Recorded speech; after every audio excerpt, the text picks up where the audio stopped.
I'm here today with Eloise Cook, who is the publisher of the Trade, Consumer and Professional Business Publishing List at Pearson. She looks after the Financial Times publishing and the Pearson business imprints.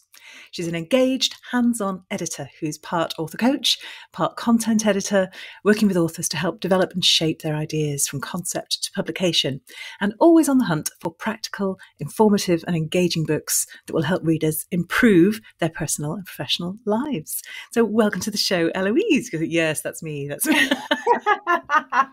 Yes, thanks, Alison. Hi, nice to be here. Really, really good to have you here. And I'm looking forward to talking about, publishing and trends and what you see in business books. But I want to start with you. And just because I always think people's publishing journeys are so interesting. So what drew you into publishing in the first place, and why do you stay here? Yeah, so I think it was sort of kind of in my blood, so to speak. My granddad was a university lecturer and a poet, and he had this lovely study in his house in Sheffield that was just full of books, and we would just hang out together when I was very young. And so I just knew I always wanted to be around books. And so, any work experience was sort of a library or a small publisher. And I was sort of fortunate enough to work at Borders when it still existed. And I started at Routledge in my first job after university as an editorial assistant. So I think it's fairly straightforward, but kind of I think it's getting harder and harder for new people in publishing now to do that same journey. Well, it's interesting because you and I started in a similar way, editorial assistant, assistant editor, but you worked all the way up. And I think, yes, I think that is getting harder. But in another sense, there are other jobs that just didn't exist when we Yes. Well, so when I was setting off in my career, and there's sort of lots of ways in from the technology side, from the marketing side, analytics, metadata, all that kind of stuff. So I do wonder where publishing will be. And well, do you know what? Let's go there. What do you see happening in publishing at the moment, particularly as it pertains to business books, but I guess not exclusively? Yeah, so it's really interesting being part of Pearson because we're a very small team publishing business books, but I can sort of see what's happening with textbooks, and it's all digital. But for business books, print is still sort of, the vast majority of our sales. And so I see that continuing. I just think we need to sort of enhance the experience for readers. And I think it's, what is that book plus thing of, what sits around the book, what helps people take the ideas further, or, build a community and talk about things. And, we've done some research very recently, sort of a very small group of people. And part of that is connecting more with the author as well. So I think they don't want the book to be a kind of static thing. And I think we're going to see it more as a kind of evolving, kind of ongoing conversation in the future, I think. Well, there's loads there. So let's pick up on the digital thing first. I think that's really interesting. You're dead right that books have done a lot better than many of us thought they were going to do, didn't they? In print, I remember sort of 10 years ago, just assuming that we were going to go the same way as music and everything would be digital. But actually, the print book has done really well. I suspect that's something to do with the fact that we spend so much time on screens that the print book is actually welcome relief. But there's also something about just the physicality of it, being able to give somebody a book, gift it, or if you're in business, give it to people who are listening to you talk, for example. That there is something intrinsically valuable about the thing itself, isn't there? Definitely. I guess also, yeah. And part of the problem is that ebooks are not terrible. Well, you can't gift them, and but they don't seem to have much value, and they're just like reading a print book, but reading it on screen. So I'm really interested in what we can do digitally to accompany business books that isn't just being able to read it as an ebook, which is quite a dull experience, really. Textbooks have always had companion websites and so on. What do you see emerging digitally as a complement to business books? Well, I don't know whether it's sort of extra value content, videos, downloadable templates, stuff to use alongside the book. I mean, of course, it depends on the sort of topic and the approach, but it could also be that kind of seamless experience that people want. So are they reading the print book, but maybe they've got the ebook as well, or maybe they'll listen to the audio book when they're outside. But I think it's yeah, it's finding out what those pieces of content are that are valuable to people and what keeps them coming back and keeps them engaged. And you mentioned audio there. I think that is increasingly important for business books, isn't it? I think increasingly people, now that we're commuting again, but Yes, even during the pandemic, audio did well, didn't it? As streaming services pick up on them. it did, and every author wants to have an audiobook now. I think that's the big trend I see in terms of what they want. And tell me why that's sometimes quite tough. So we don't. We're sort of finalising our deal with Audible, and we as at Pearson we hope to have that soon. But I think there's a sort of gap between sort of author expectation of what they want and what they see in the market. And I think authors see them doing well, they hear about them, but there's at Pearson at least we're not there yet. We don't have the capability to produce fantastic audiobooks yet, so we're sort of relying on partnerships with other companies, and we want one of them to be Amazon Audible for sure. We're just not there yet.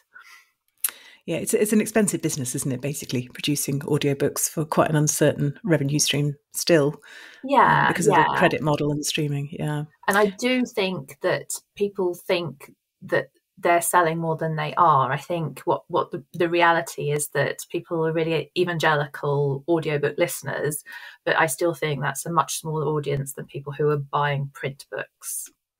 Yes, it's very interesting. Whenever you see the industry reports, you always see, startling double-digit growth for audiobooks, and then you look closely at the absolute figures and realise just actually how small a proportion as a whole it still is. Yeah, but it is growing fast, isn't there? There's no doubt about it.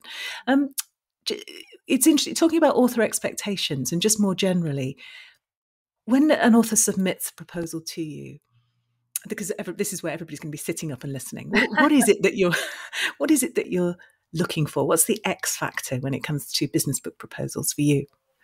Yeah, so I think for me, I've kind of got to get it and it's got to grab me instantly. And I realise everyone's going to say that, but I receive so many proposals, and sometimes I don't even understand what the book is. I have to sort of scroll such a long way down to understand who it's for, what it's like inside, that really I just need a very short synopsis that sort of makes sense, is valuable, and is something that I could see Pearson publishing. So it is kind of like that analogy of when people see a CV, it takes 3 seconds to decide, and you've kind of got to make a quick decision due to the sort of volume that I'm receiving. And if it's not working on paper, unless there's something, some small nugget that I think I see some value in, it's not probably going to work as a book, because if you imagine that's your jacket blurb, your pitch that a reader might see, if I don't get it, then they certainly won't, and it won't be bought and ultimately won't be successful. And that sounds really brutal in a sense. You don't have to get it like that, but actually that's the reality of the time a reader's going to, we've got so much coming at us. We've got nanoseconds in which we make a decision about whether we're going to give our attention to something or not. Yeah. But it is... And I do, yes, it sounds really cutthroat, but, at the end of the day, I can only publish sort of 20 or so books a year. So there are only so many that make it through, and it's got to stand out initially in order to be, commercially successful. So that's kind of tip number one, in a sense. Get your synopsis or your summary, and it really is. It's like a 1 or 2 sentence summary, isn't it? It's just you have to be able to sort of summarize what this book is about, which is really hard if this is your life's work, and you're so precious about the nuance of it and everything. But you really, really have to do that. Anything else that authors can do to give a better than average chance of their proposal at least being read? Yes, the other thing I see a lot is that they're kind of mysterious.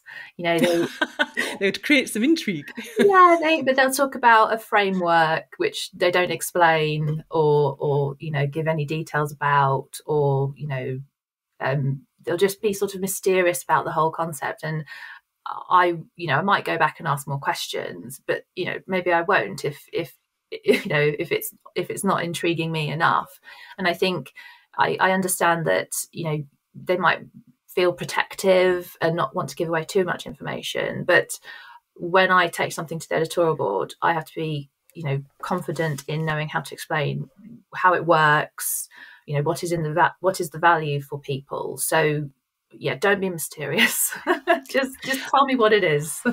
Yeah, it's such a good point. And I think there is a little bit of anxiety sometimes about intellectual property, this fear of telling the whole idea in case somebody else takes it and steals it. And what if you then go and publish a book about it? And, publishers deal in intellectual property. This is what we do. So you're right. We have absolute respect for intellectual property. So we're not going to steal your idea and get somebody else to write it. But also, unless we really understand the idea, we can't make an informed decision about the book. So, absolutely. Yes. It's a tough so one. True. And in terms of what's coming and the sorts of things that you're on the look for at the moment, what sort of trends do you see as you start to commission into 2022, 23? So at Pearson, we've not actually published anything specifically on the pandemic because, we want longevity and we want to see books that keep selling sort of year after year. And let's hope this sort of does settle down soon. But I think there's definitely more to come on sort of leadership and teamwork, across, locations and in office or remote working or wherever it is. So it's sort of the principles that we'll use more generally that sort of aren't pandemic related, but will just be happening as a result in the future. And I think tied into that is sort of this question of work-life balance and resilience, because, these are the topics that are coming up time and time again. And I think even though it's been sort of difficult the last sort of 18 months or so, with everything that's gone on with COVID-19. And I think these things are here to stay. And, we need to be able to deal better with these things sort of personally to help us advance in our professional lives. It's really interesting that you use that. You use the dichotomy of personal and professional, but you use it to say that actually they're colliding.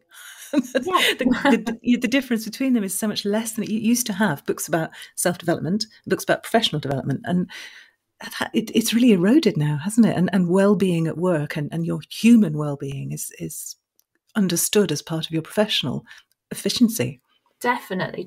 And, I definitely feel that from the companies that we're talking to as well. I think they understand that well-being is really important. Pearson has a global well-being week each year now. And, I think they realise that, employees need sort of nurturing and caring for. So I think it's good. And I think, that divide doesn't feel so relevant anymore. Yes, it's interesting. I think people have had a taste of what it might be like not to go to work every day. And I think companies are going to have to work a little bit harder to keep them going through the door in the future. Yeah, really interesting. And that the post-pandemic thing is, you made the point about not wanting things to date. It's a broader point as well, that, isn't it? That it's quite a challenge to write a book that is topical, but also will backlist. Yes. Any tips on how to do that well? Yes, I think what I usually suggest is, software is a good example. So if we had a book about agile, then we would sort of keep any sort of instructions on the sort of software or programs that someone might use to a minimum. So if it goes into a new edition down the line, then that can easily be updated. But I think the way to keep things sort of not topical, but to give them longevity is to sort of think about the sort of principles or mindset that you would need in this subject area, whatever is happening. So, those are the kinds of things that I would be asking authors to include, rather than just what to do now this Tuesday in November. And we are speaking on a Tuesday in November, just for context. Yeah. Yes. And that's, I think, interesting when you think about the book as part of something bigger as well, isn't it? The book is an opportunity to draw out the principles, to go deeper. And then on top of that, you might have a blog, you might have a newsletter where you can be more topical, you can be more reactive, more responsive, more in the moment. So just thinking about the whole kind of universe of content forms that are out there and how the book fits within that is is an interesting challenge, I think, for business authors, most of whom are doing other stuff. And actually, do you know what? We should talk about that, shouldn't we? Because if somebody comes to you and doesn't have any kind of following, doesn't particularly have any kind of visibility in their professional world, I'm guessing that's going to be an issue for you as well. Yes, I think it would have to be a sort of exceptional book for us to commission it if they had sort of no profile or any marketing plan. It's just so much more important these days than it ever used to be before. And so we have a questionnaire for people to fill in, and I'm sort of looking at it and vetting it in terms of, you know, what their sort of profile looks like now, and how we might be able to help build on that sort of together, sort of as a publishing partnership. But we do need to see sort of some social media activity, some corporate connections, just someone who is proactive and enthusiastic and wants to spread the message about their book, because relying just on the sort of traditional and online channels that we're very familiar with sort of isn't enough anymore. And so that again is kind of fairly brutal. And I have said to some authors, I love the book idea, but I don't think you're ready yet. If you could try and build up your profile and sort of come back to me, then we'll talk again. Which, I mean, it does feel a bit chicken and egg if you're the author. It's like, well, you publish the book and then that will improve my profile. So, yes, there is a sort of, and I think also remember, if you're in this position, that the researching of a book is a really great way to build your connections and build your relationships. You start talking about your ideas.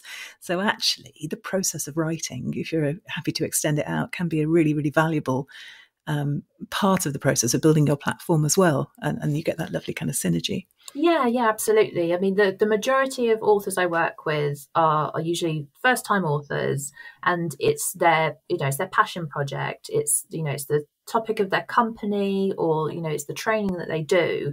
So you would hope that they would already have these kinds of connections and things.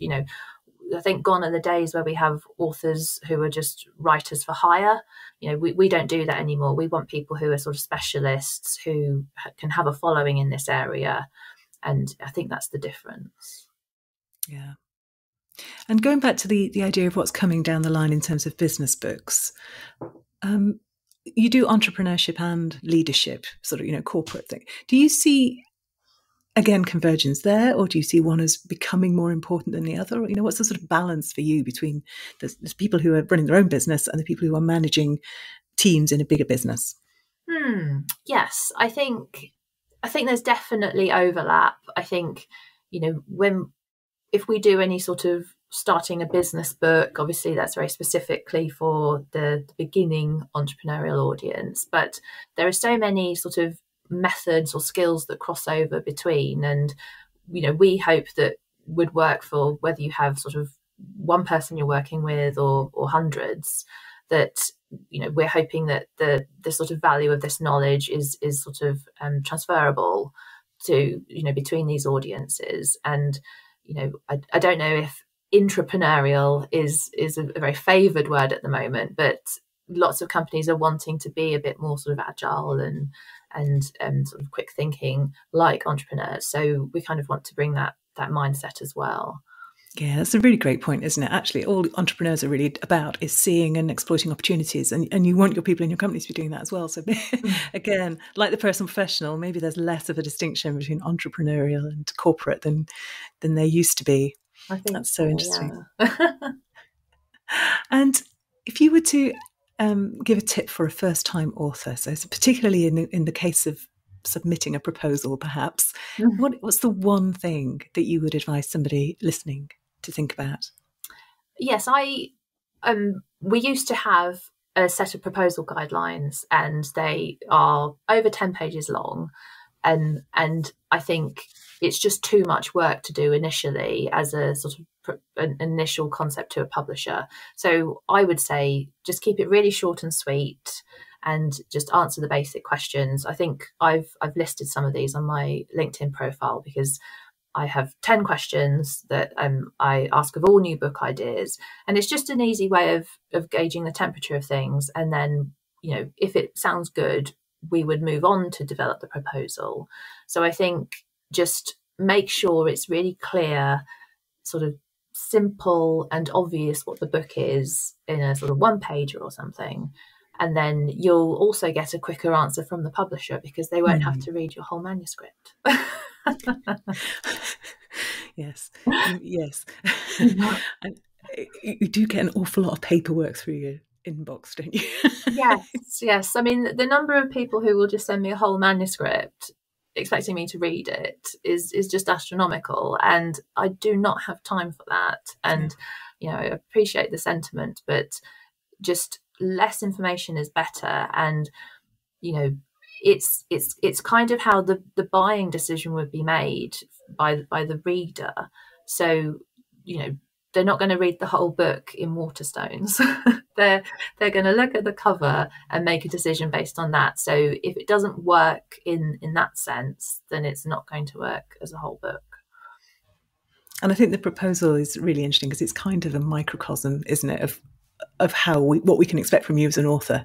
So if you aren't able to put it across clearly and tell me what I need to know up front, probably not going to be doing that in the manuscript. Yeah, and that's not to say that I don't do a lot of work with authors to help shape and develop the proposal, because it's extremely rare that we would publish anything as it comes in initially. So definitely interested in sort of spending the time and doing the work on an idea, but I think you get a sense very quickly whether it's worth exploring or not.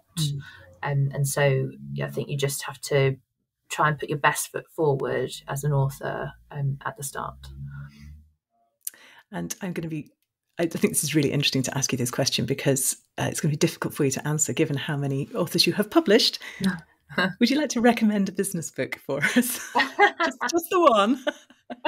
Yes, I knew you were going to ask this, and so I've decided not to recommend anything I've published. Very wise, very wise. Because I thought that would be playing favourites. Just asking for trouble, isn't it? Yeah. So I think the book that always springs to mind when I think about stuff like this is Frugal Innovation by Raju and Prabhu. And I know it won the CMI award, probably like 2016. But we were going through a big restructure at Pearson, and I was reading it at the same time. And it was probably one of the first books where I've sort of said, I've got to email the whole team. This book is amazing, and I sent them this email with like, these are the 7 things you need to know about this book. We can really change what we're doing here. So I think that's the one, because it was very simple, clear, and applicable to, whatever kind of organisation you had. So I think that's my pick. Do you know, that's really interesting because I've not read it. It's one of those that's kind of on my radar, but I've never read it. So that's a great recommendation. I'm going to add that to the read list. To the read pile. Yeah, the read pile's hitting the ceiling now, but never mind. it's all good. Yes. Actually, just as a sort of before we go, I wanted to ask one more question of you, which is about when you go into bookshops, are you happy with the amount of space given over to business books? That's a very leading question. I'm hoping you're going to give the same answer as me. No. Yes, good. Yeah, it's really difficult when, I worked in Borders. Things were very different when we had as many bookshops as we used to. And, we sell a lot of books through W. Smith Travel, which are the ones in airports and train stations. And, I understand that, chocolate bars and, bottles of water might make more money for them, but it kind of does sort of hurt you a little bit inside when you see the sections getting smaller and smaller. And it's just difficult for authors, really, because I think it will be a long time before people change their attitude. They want to go into a bookshop and see their book, but you cannot promise that in every case. It's just not realistic. So until people sort of expect to just see their book on Amazon or wherever it is, I think there's just some sort of careful explanation there of what it is that these sort of retailers and bookshops are looking for and what drives their sales. But yeah, in an ideal world, I'd love to see a much bigger business book department. And do you know what? I think if every single person listening to this marches into their bookshop tomorrow and demands that, just why have we only got one drop, 3 shelves, whatever it is for business? Business is really important. Why can we have more book? I think, we need to start agitating. We need to start the revolution. We'll start Well, there's so many more people doing. Yes, there's so many more people doing business, entrepreneurs and so on. So yeah, I think they're missing a trick there. Eloise, thank you so much. If people want to find out more about you, obviously more about Pearson, but also, you mentioned, I know you've got some great stuff on your LinkedIn profile. Where can people find you? Yeah, I think, my LinkedIn profile is probably the best place. I've just started a newsletter, so you can sign up to that, and I'm sort of only doing them fortnightly, so don't worry, you won't get inundated. But you'll find sort of links to all the articles there, and you can sort of send me a message if you want to get in touch and discuss any ideas. Fantastic. Well, I'll put the link to your LinkedIn profile up on the show notes at extraordinarybusinessbooks.com, along with obviously the transcript of this conversation for anybody who wants to go back and read it, as well as listening or watching it. But thank you so much for your time today. It's been fantastic and great to geek out with you too about sort of the future of business books. Yes, thank you, Alison. It's been really good fun.